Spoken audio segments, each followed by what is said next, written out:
Good morning, good afternoon, and good evening to those of you who are joining us from across the world today. We are delighted and honored to have with us the co-founders of the Material Innovation Initiative, Nicole Rawlings and Stephanie Downs. They're going to enlighten us, I chose that word in particular, on a very fascinating subject, the massive environmental impact of the materials we use every day. Welcome to Pandemic Punditry, Nicole and Stephanie. Thanks for being here, or thanks for having us. We're happy to be here. Oh, we're glad and delighted that you could make it from from the West and East Coast of the US. And I know it's very early in the morning from Nicole. We seem to have just lost her there for a minute, so I'll just hold on for her to come back. Okay, great. But so, Stephanie, you're joining us from upstate New York. I know you've been, you're quite well known in India for your founding Good Dot as well. So you're no stranger to this part of the world.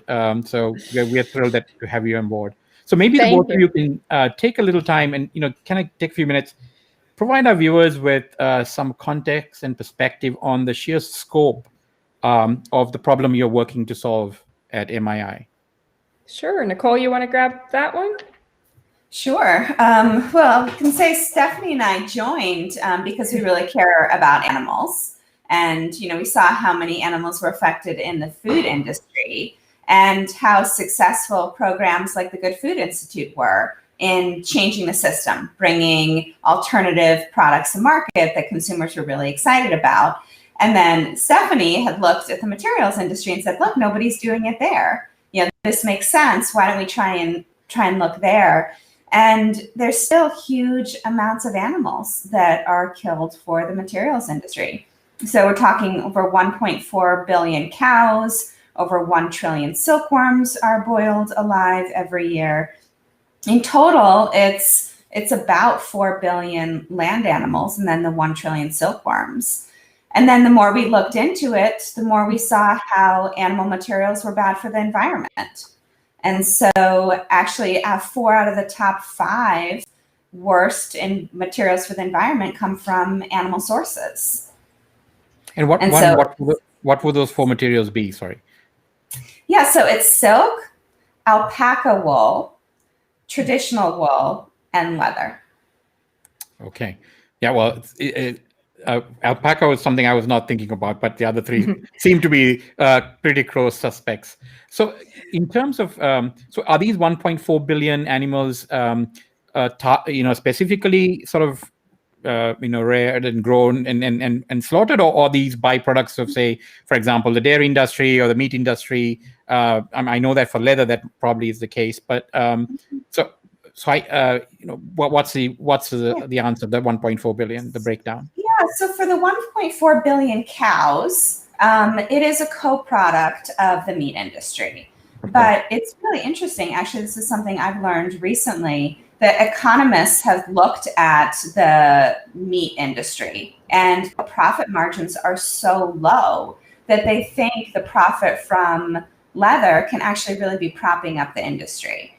And so I think we need to look at them as co-products that the meat industry may not be able to survive, or the beef industry, if leather was coming from other sources. Wow, and that's a very interesting dissection. Huh. Yeah, the rest of the animals, it depends. I mean, a lot of the fur animals that's the main product. The meat can be sold for consumption, but the main profit comes from the fur.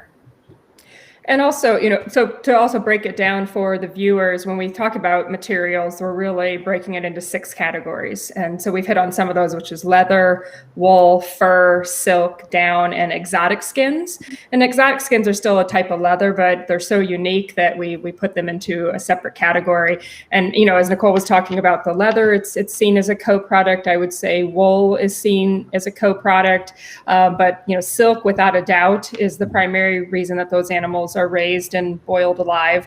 And, and then when we look at, as Nicole was just saying with fur, that's they might sell, for example, the rabbit fur or something, but by far the skin, the fur, the hide is the most profitable. And then when you look at at down and feathers, it kind of, down is, for example, many geese are live plucked multiple times, about 3 to 4 times per year over a 2-year period before they're finally slaughtered. So, the down is really the most profitable product, and then the meat is sold at the end. And then when we look at exotics, and this is something Nicole and I've recently been taking a really hard look at, they're one of the exotic animals are unique in that there aren't too many animals. I don't know, but very rarely would we ever eat an animal that's a carnivore.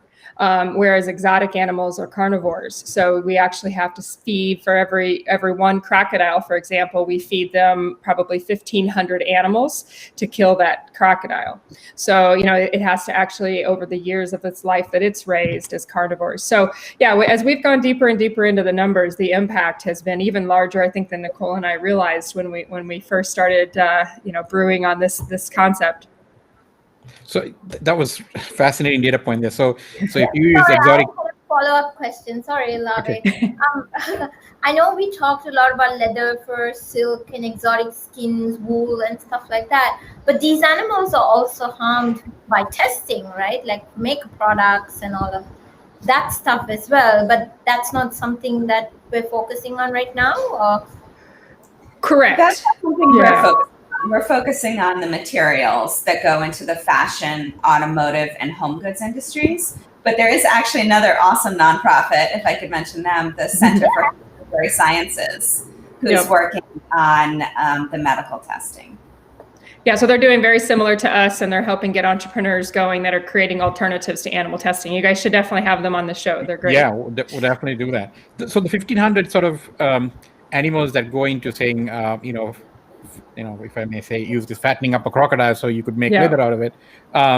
That's sort of an interesting sort of a thing that people don't realize. Like, I mean, they figure that this crocodile is just running around eating, I don't know, whatever, and then suddenly they get a skin and put it on their handbags or boots. But I think that connection is something that's really important. So 1,500 animals go to feeding that one crocodile, right? So wow. Go ahead, Nicole. No. Yes. I'm just, the number is just staggering. That's all.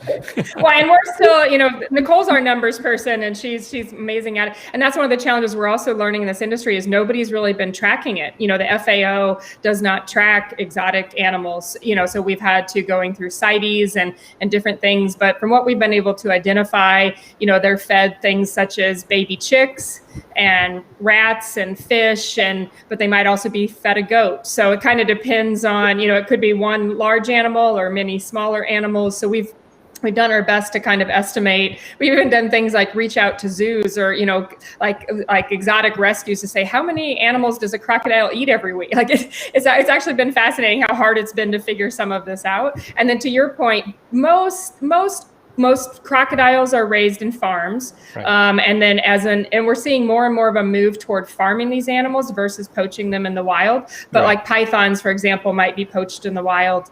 So it kind of just depends on the species. Nicole recently uncovered some really disturbing data about stingrays, because stingrays are used as an exotic skin. And I think Nicole, was it 3 million stingrays a year are slaughtered for their skin? Sorry, what do they make with stingrays? That's a good question. Yes. Yeah, the bracelets, handbags. Actually, yes, stingray leather is, I think it's around 70% more durable than cow leather. And so they do it on steering wheels. But the interesting thing, this is why this industry is so complicated. The data is in tons. So we don't know how many individuals are actually killed. So that's what we're trying to figure out. The data is in tons of stingray skins. Wow. Yeah, similar to fish, where we farm fish, you don't count the individuals. Correct. It's trillions of tons of fish. No. So first of all, we're both reeling, I think, from the whole sheer numbers of this thing, and I'm hoping our viewers are also having the same reaction. Now, recently this whole situation in Denmark, right, with 17 million COVID-infected minks. My first initial reaction was people still use fur. That was my first reaction in 2020. And then I remembered that last year around this time in October, I was in Denmark, actually in a beautiful sort of seaside area, and the host that was with us said, "Oh, let's drive down a little bit I want to show you the stars because there's so little artificial light and you can see the Milky Way. So we drove down some country road and we stopped and we were looking at the stars, and then suddenly I get this terrible smell. And I mean, and he's like, "Oh, don't worry about the smell. That's a mink farm." And so, I mean, of course, we got out of there after we saw the stars, right? And I never made the connection between that and then when this article came out, I was like, oh my God, 17 million minks. So might have been even that farm for all we know. But yeah. So is some of the things that you're doing at MII to sort of so maybe we can start there. What is the role of the organization? What are you hoping to accomplish? Is it very similar to GFI? But maybe for the benefit of the viewers, you can sort of outline what you're trying to do here to solve these problems. Yes, it is actually very similar to GFI. So I actually ran all of GFI's programs for 2 years, the international programs. And it was so successful that we thought we could do the same thing here. And so we call ourselves an ecosystem builder. So we're at the center of entrepreneurs, investors, scientists, academics, and big brands. And so what we do is we try to identify white space opportunities. Where does there need to be more research? Where do there need to be more companies? And then we go out and spread the message so that we can get more entrepreneurs interested. We can get more investors interested in the space. We can reach out to scientists at universities to get them to conduct this research. And then once we have more companies in the space, we're trying to help the material companies advance. So whether it's giving them advice on their business plans or their pitch decks or their marketing plans or connecting them to investors, we try and help the material companies in whatever way we can. And then we are talking with a lot of the big brands. We've met with 39 brands in the fashion and automotive space. And what I can say, I was shocked, number one, that we were able to get meetings with some of the top people who are in charge of, the corporate social responsibility, sustainability, sourcing. It's really exciting that we were able to meet with them, and then how many of them were really interested. So I think there was only 2, Stephanie, that said that they weren't interested. One was fast fashion, because this isn't part of their business plan. These materials will be more expensive.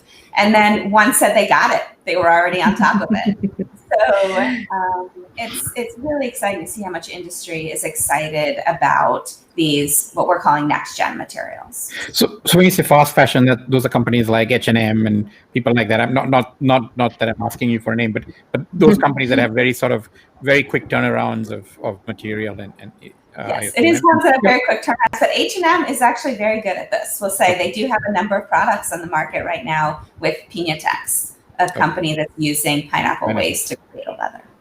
Yeah, and so Nicole and I really ended up coming together because she'd done this at the Good Food Institute, running on the. So we met, of course, in India. I think the first time we ever met, we were in India, and then I personally really saw the power of the Good Food Institute's type of work because of Good Dot. I mean, Good Dot pretty much existed because of Bruce Friedrich said to me, Stephanie, I'd really like you to start a company in this space because I've come from the entrepreneur side, and so him planting that idea with me, I'd never really, because I'd reached out to him when I heard about the Good Food Institute, the very, very, early days. I don't even know if they had a website yet at that time. And, I said, hey, how could I help? I'd love to be involved. And he's like, really, you should start a company. And, and that got me, kind of planted the seed with me. And then I did a lot of looking around and ended up connecting with a couple of guys in India. And we decided to start what I think at the time was called like Veg Age or something. And then I changed it. I was like, we're going to change that name. But, so, we just kind of, really, and then, Nicole had such amazing expertise. So it was just kind of good timing, both of us coming together, and we decided to do this in the materials space. Wow. I think that was one of the questions, Karthika, you were going to ask them, right? How did you them meet? I'm still actually flabbergasted that stingrays are used to make steering wheels. My brain has still not gotten past that little piece of information. But based on the data that has obviously been available, which of the materials we use every day sort of causes the most amount of harm? Okay, so it kind of depends. Are you talking animal cruelty or environmental harm?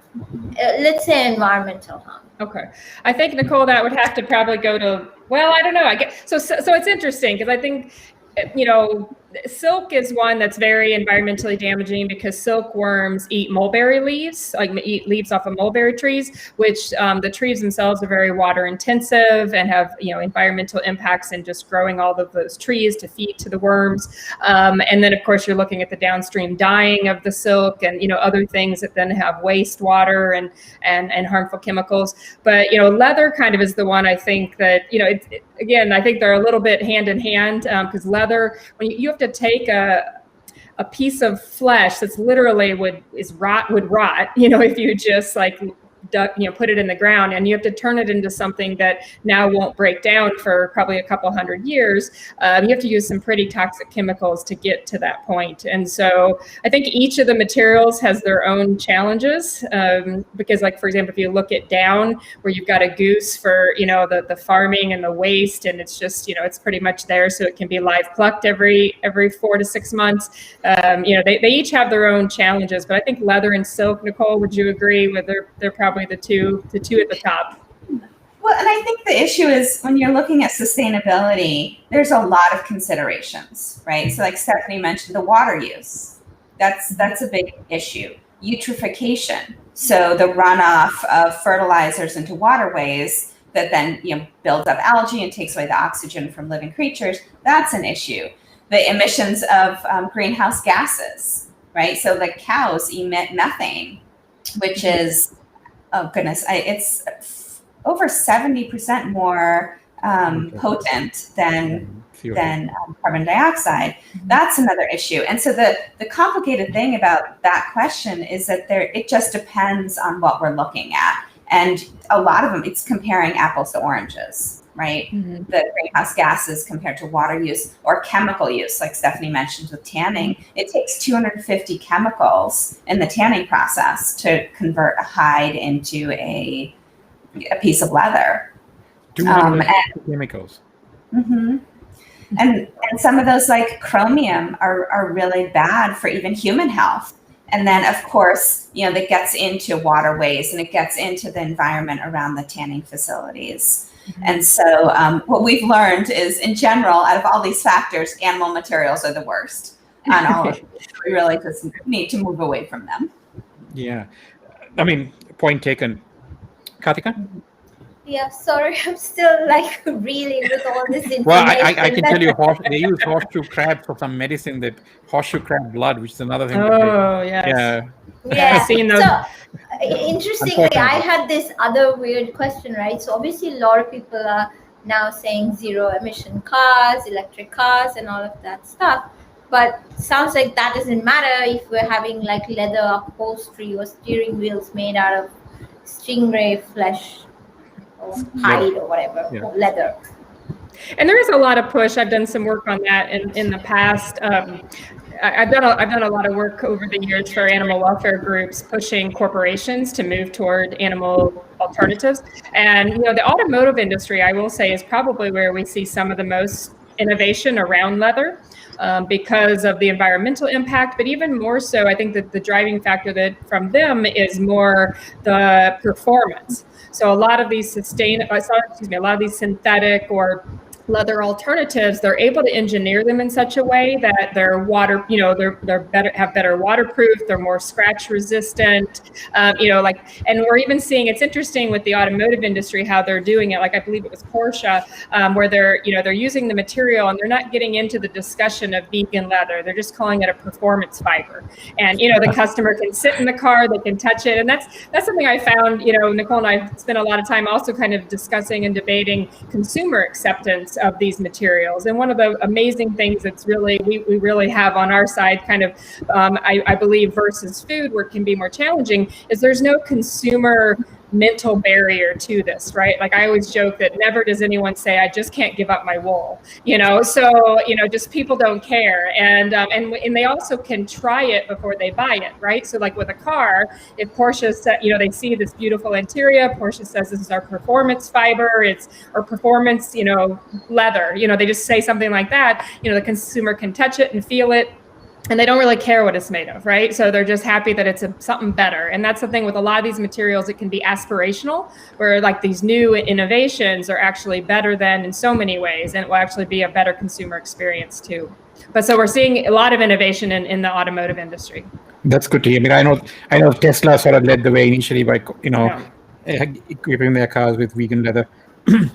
So the alternatives that they're making, this performance fiber, is this sort of a high-tech version of PU, which is also in some sense petroleum, right? So Yes. Are you sort of exchanging? Yes, obviously, as both of us being vegans, we're happy that we're moving out of cows to PU, but then then there's an environmental impact that's still there, which is from petroleum. Are there any materials in the pipeline that sort of solves that problem also? Nicole, I'll let you take this one.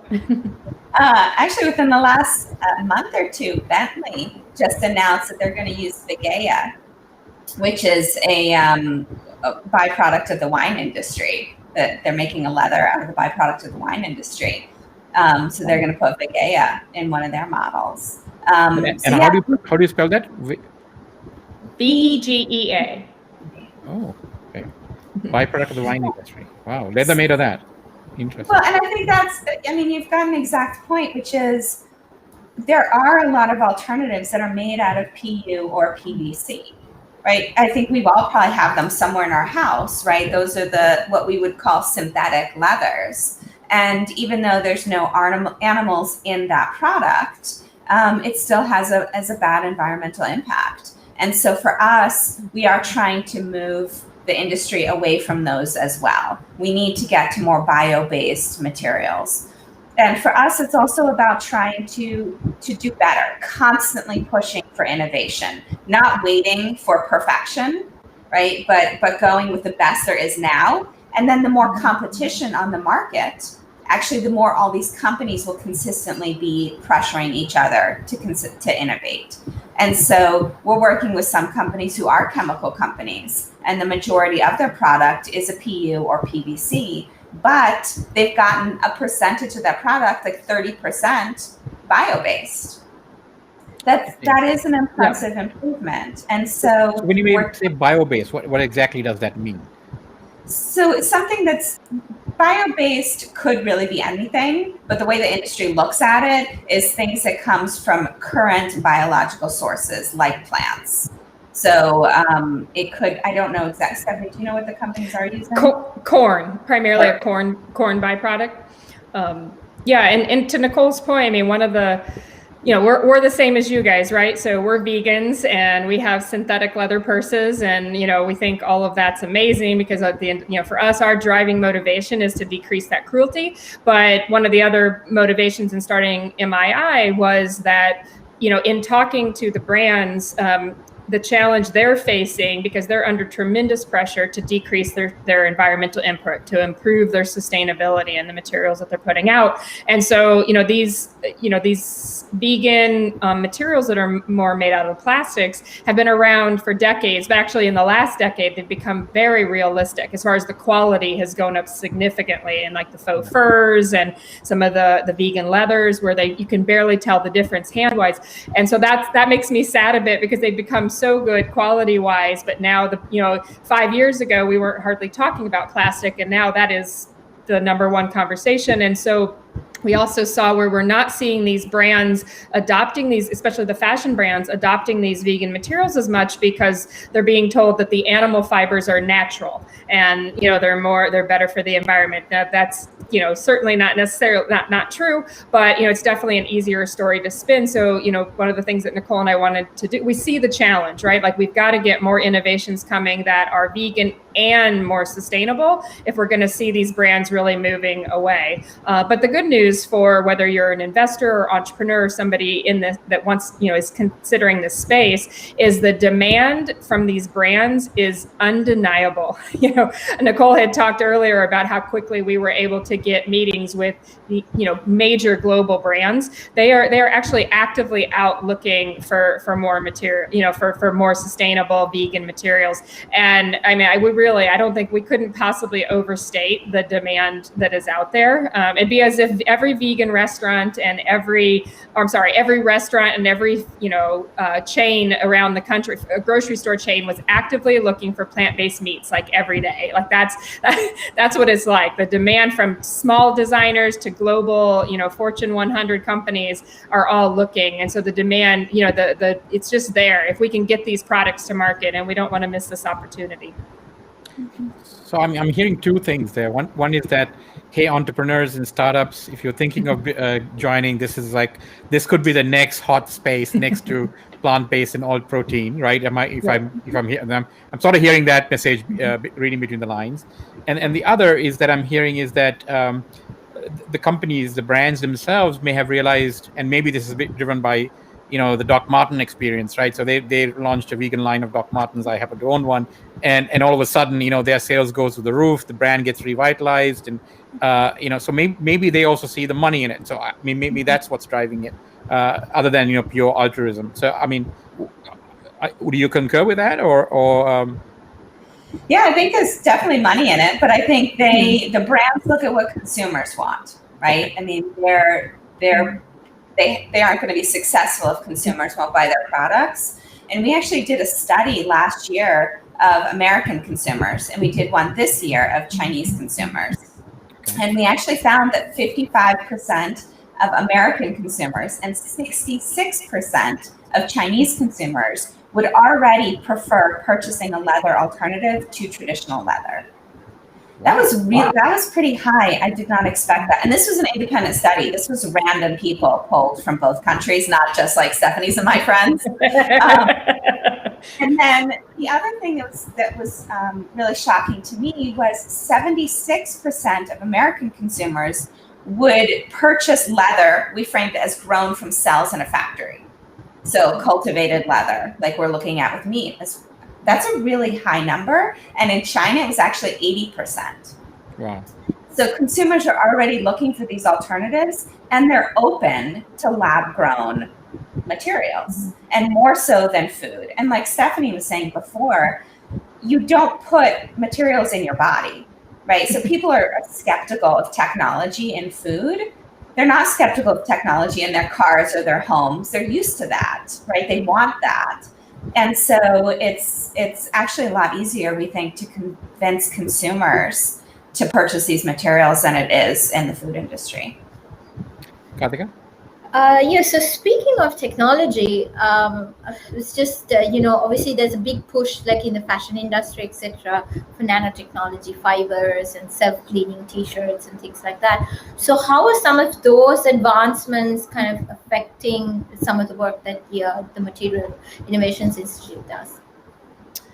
I'll pop in real quick, Nicole, but you'll probably actually be the stronger one on the answer to this. I mean, we're trying to look at everything from a big picture standpoint. So of course, it's always helpful if the materials can be antimicrobial, especially when you start looking at wool. Wool's one that's a really interesting challenge. And if I could have put a call to action out there for any scientists or wannabe entrepreneurs, wool is something where we really need more innovation. And I actually spent a couple years working on a project looking for wool innovations. Most of them right now, if you were to see something like a sweater or something that has like a wool feel, it's almost certainly some type of a polyester based wool, maybe acrylic.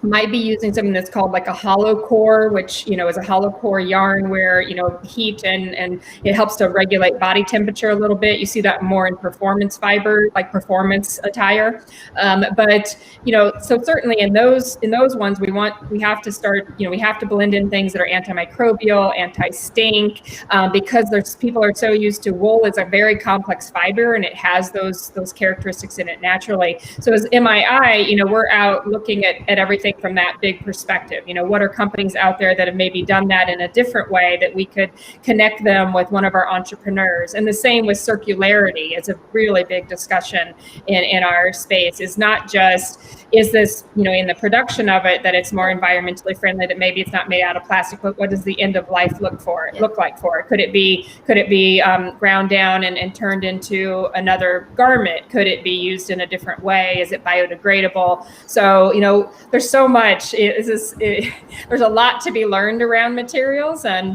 Nicole and I fortunately came into it with a decent foundation. But I feel like every day we're still picking up something new. But as she mentioned, us being the ecosystem, like we're collecting all those people and putting them in our toolkit and our database. And then when an entrepreneur says something to us about antimicrobial, we're like, oh, we know 3 people who you could maybe advise you on that kind of stuff. We're trying to bring it all together. So are you seeing any parallels with, the smart protein, alternative protein space with technologies like, you just mentioned, plants, you just mentioned cell-based. So that's a parallel, I guess.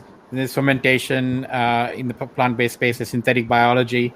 Are these similar technologies being deployed to potentially resolve some of the challenges that you are outlining right now? Or is there a whole different set of technologies that are in play right now in this space? Yeah, there's both.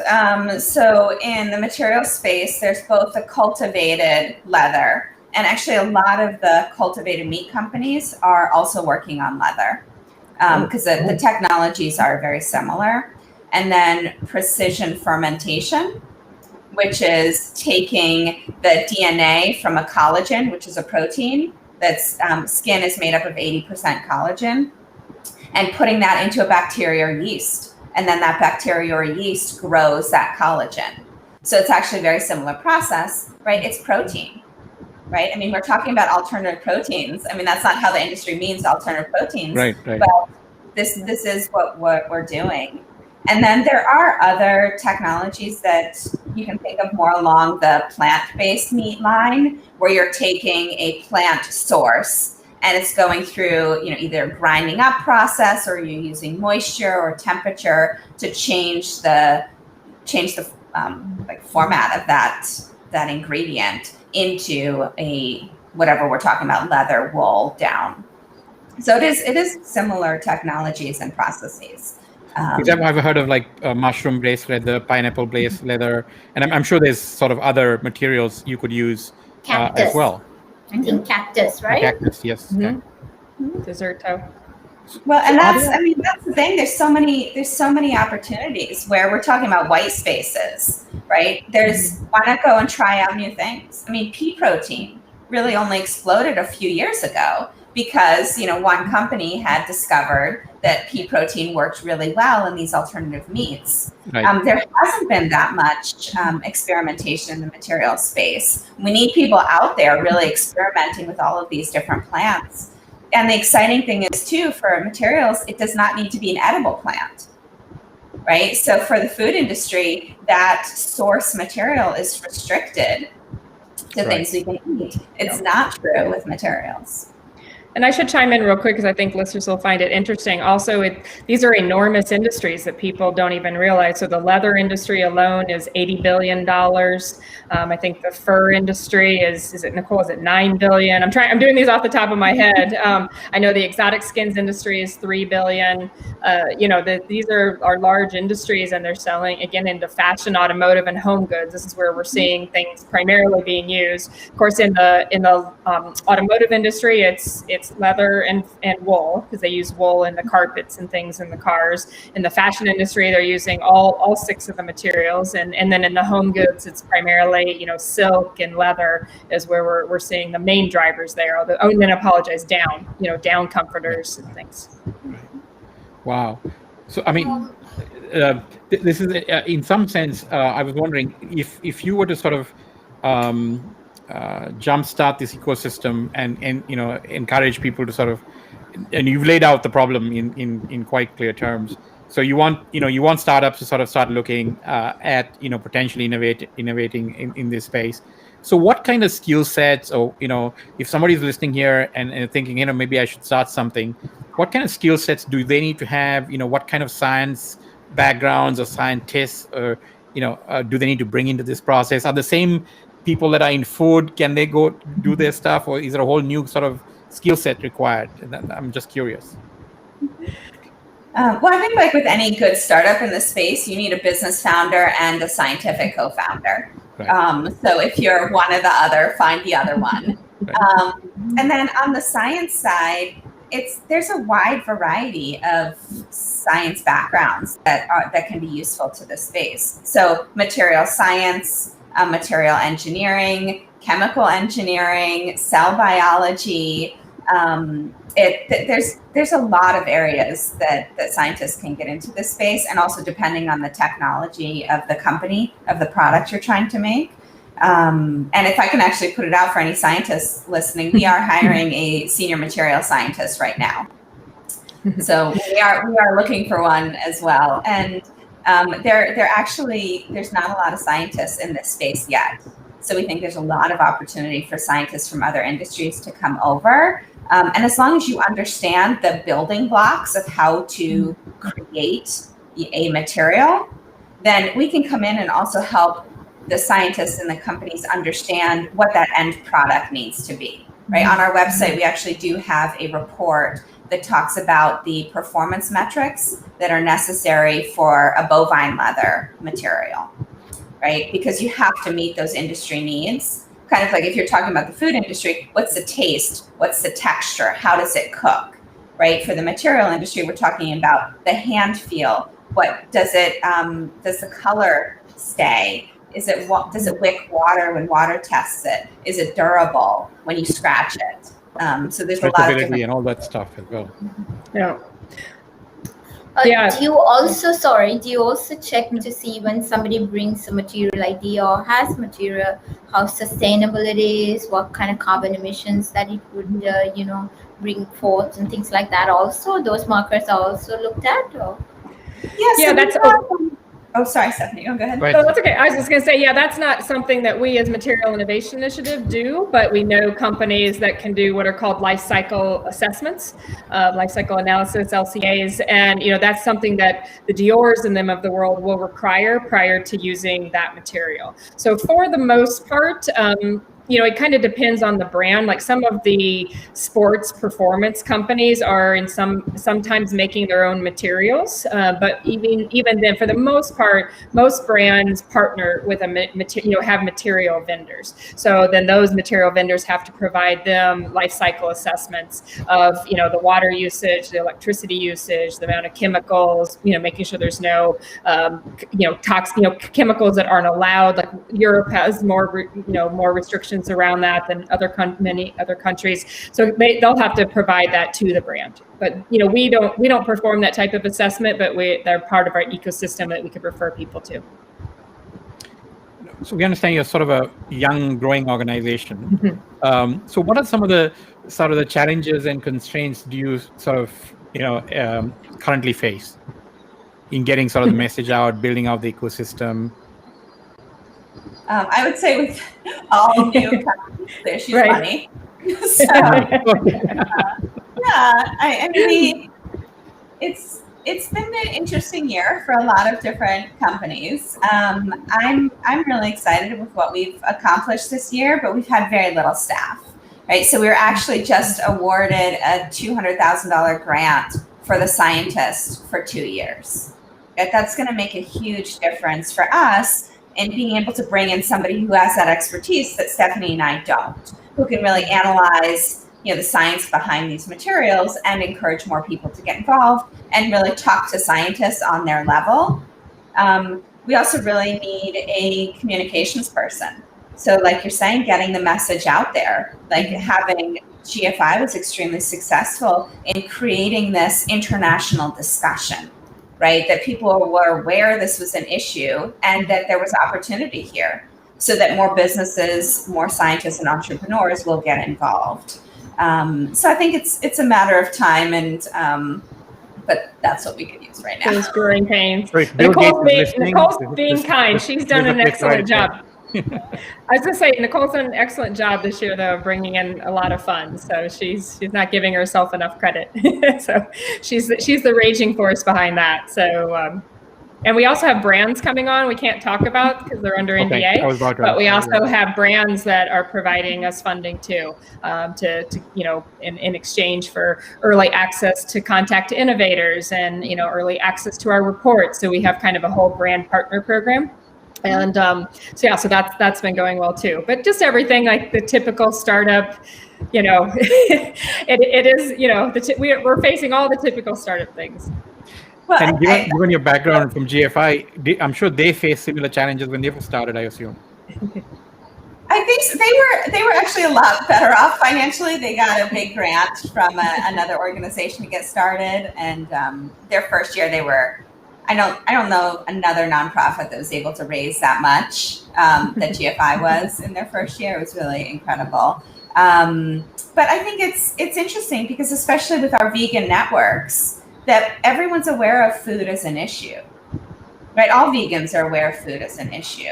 And not all are aware that materials are an issue or how this fits in, right? We really are learning a lot as we go, and we are the experts in the space.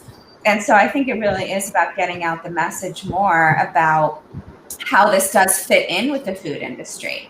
This isn't separate. These are co-products, right? If we want to really have a positive impact on animals, we need to be attacking it from all sides, right? And we need to be looking at all opportunities. And there's a lot of different approaches. And right now, I mean, we don't know what's going to be successful. I think that's the exciting thing about the marketplace, is just trying out all of these different ideas and getting more opportunities in the space. And that will just advance whatever issue it is much quicker. So I know the pandemic has had a very positive effect on the alternative protein space, right? I mean, it's riding a huge boom right now. What impact has the pandemic had on you and the material space? Similar or completely different? So we really just started in the pandemic, so that's kind of hard to say. So, but are you seeing interest? I mean, do you see that people are more tuned into saying, "Hey, this is from an animal, and we need to start getting rid of that because animals and health are connected in terms of a pandemic, and the less of them that we use, the less likely we're going to be in a situation like this again?" I'll jump in real quick if you don't mind, Nicole. So I think it kind of depends on, we've seen, like, for example, in the fur industry that you were talking about earlier with the minks. I mean, I think there's a good chance that these outbreaks with these minks might be the final nail in the coffin, of the fur industry that we've all been pushing for decades. And, so that's had really interesting also with exotic animals, they're wild animals that are kept in intense confinement. Some of these exotic, some of these crocodile and alligator farms have 30 to 70,000 crocodiles in one location. And, now people with the discussion about the pandemic coming out of a wild animal market, that's really putting more pressure on the brands that, now that's an additional risk that they weren't really thinking about before, as far as these human pandemics that can come out of this wild animal confinement, because it's so unnatural to keep animals in that way. So I think there's been some positive, but without a doubt, because of the pandemic, that's been tough on at least the fashion industry. So I think there's some pros and cons that we've seen, but Material Innovation Initiative, I don't know that we've been impacted one way or another because we were kind of started during the pandemic. So, and then, so it has different, different positives and negatives, but I think that, it kind of depends on the material as far as what we're seeing some of the impact, but hopefully for the fur industry, this will come out as a very big positive. Well, and we've seen a lot of investment in the space. Actually, I think within the last month, MycoWorks raised $45 million in their Series B. That was huge. Another company, Natural Fiber Welding, raised $10 million in a partnership with Ralph Lauren. Another company, Bolt Threads, actually entered into a partnership to help scale with, I think, Lululemon, Adidas, and Stella McCartney. And so we are seeing the brands still in. This isn't a situation where, they're suffering financially, and so they're letting go of sustainability. They're putting that in the back burner. That's not happening. The brands still are pushing forward in these alternative materials. And like Stephanie said, even though we can't mention their names, we are actually working with a number of brands behind the scenes, right? They don't want the public to know. They don't want their competitors to know that they're working with us on these alternative materials because there's no advantage for them right now. right? Eventually, it'll come out that they've entered into these partnerships too, or if they've sourced these new materials in their lines. And so I think that to me is something the public isn't seeing, that there's a lot going on behind the scenes, and suddenly this will explode. And also we're seeing the brands, a lot of the stuff I've been reading in the last 4 months has been kind of, they're calling it doubling down on sustainability. And I think for both Nicole and I, when March, April, May were happening, we were saying to ourselves, because we had just kind of come out publicly, we started MII last fall, but we just kind of come out publicly in the spring. And one of my biggest worries was, our brands just going to throw sustainability out the window because they're worried about just keeping the doors open.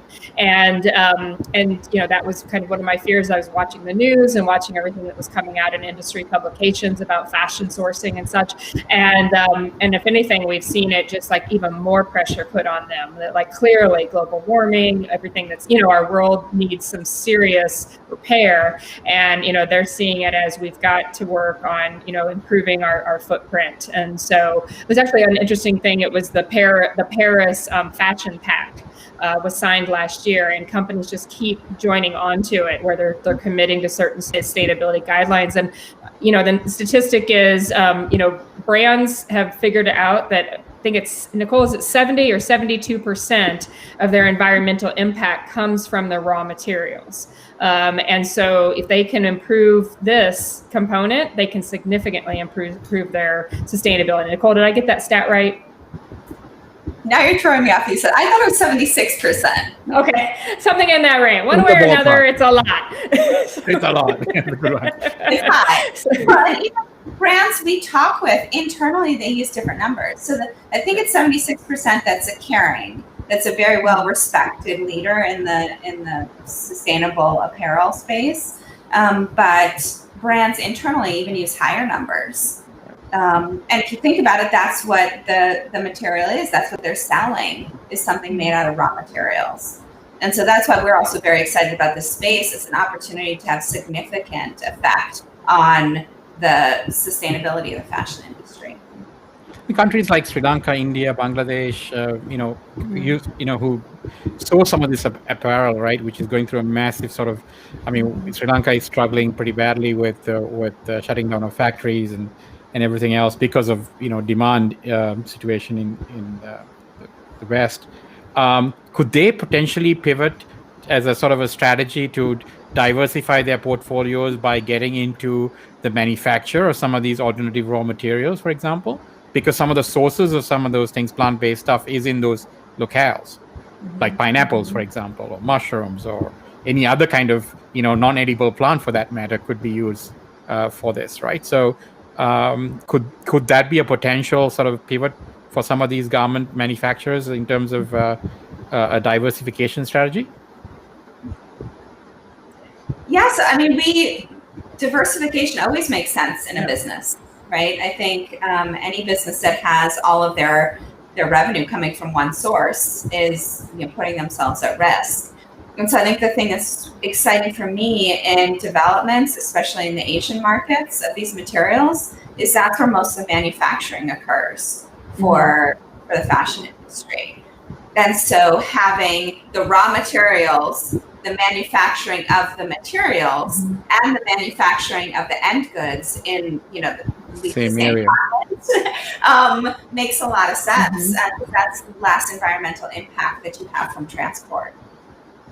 Yeah, and on that, I don't know why, but I don't know why it is, but I have noticed that, in the material space, we're seeing more innovation coming out of developing countries than we saw with food, with the plant-based meats and lab-grown meats and stuff early on. There's various companies in India that are doing things. We've got companies out of Japan. Japan, for some reason, there's a ton of innovation out of Japan. There's an interesting leather company, mushroom leather, mycelium leather company out of Indonesia. So we're actually seeing, I think it's because of the rich textile background in these regions, places like Bangladesh and India and China. Nicole hit on it a bit. Apparently 80% of textiles come out of China. So, we're just seeing, lots of actually, which is, me, I have a soft spot in my heart for India, of course, and in general, lots of areas in Asia. I think I must have lived there somewhere in a previous life, because I'm very drawn to the Asian area of the world. But, I think we're seeing a lot of innovations coming out of there, percentage-wise, more than we did early on in the vegan food space. So I think it's really promising, and, definitely a pivot for, some of these companies to kind of get into it, to diversify. Oh, that's great. I mean, we'll spread the message in the markets that we get listeners from. If anybody who's running a massive multi-billion-dollar garment operation who's hurting may want to consider investing in alternative materials, right? I think that would be a really interesting pivot. So what can a consumer do to help the cause, and what can a business do to help the cause, to sort of get these materials into the market? Go ahead, Nicole. For consumers, right now, just be more aware of what you're purchasing, right? So if you do follow us on Instagram and Facebook, we've done a holiday gift list where we found a number of these products that are on the market right now. Unfortunately, part of the issue is this is really the beginning of an industry, so there's not a lot of options. Right. But look for buying these, what we're calling next-gen materials that are sustainable and animal-free. So check out our Facebook and Instagram. If you're a company, we're happy to talk to you, right? If you're a materials company, if you're a brand, if you are brands looking for alternatives now too, we have a page on our website for innovator profiles, where we're trying to put a lot of these companies who, number one, want to be public, right? There's a lot that are not public, but want to be public, and have companies that are either have products available for the market or almost have products available for the market. Mm-hmm. And then if not involved at all, consider getting involved. Start a company. Yeah. We have a question as well. Yes, sorry. Speaking of, what consumers can do, and obviously the holiday gift shopping and all of that stuff, I just wanted to touch a little bit on recycling. And I didn't even know this stuff until very recently when I was doing some research, is that even our coffee cups, like the ones that we get at Starbucks and stuff like that, aren't as recyclable as we think, even though we put the cup into the recycling, bin. Is that correct?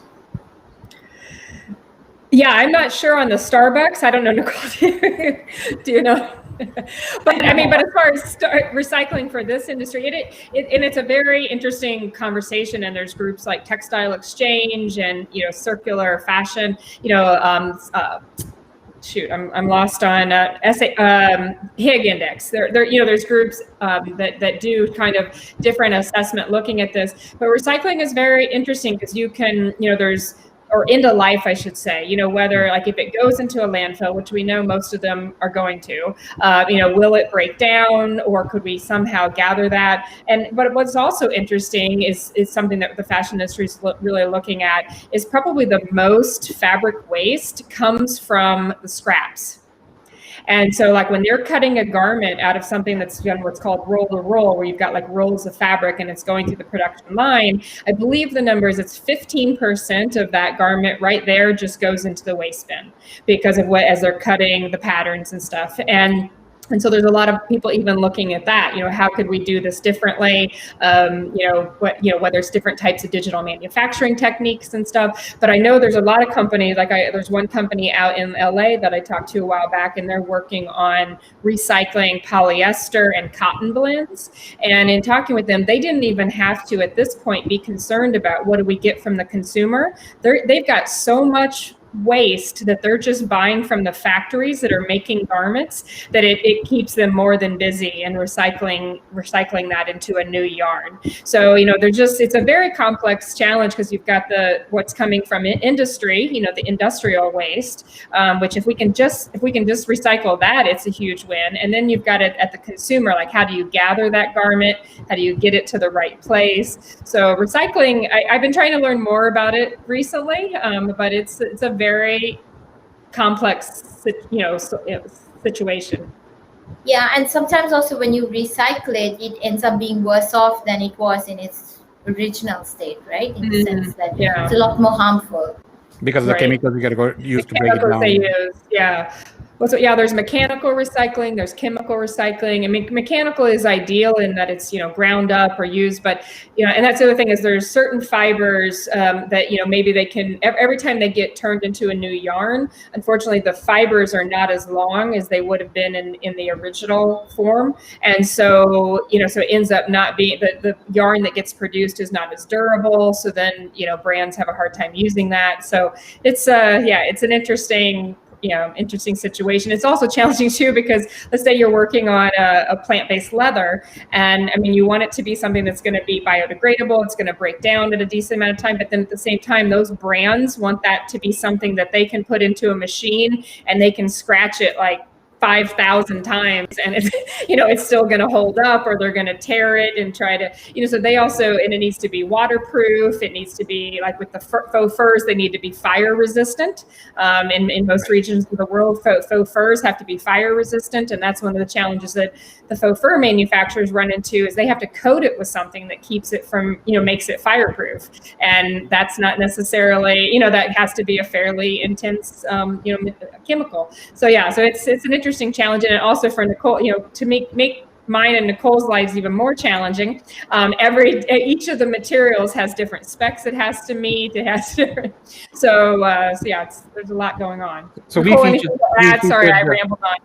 We featured a couple of people doing 3D printed steaks and burgers.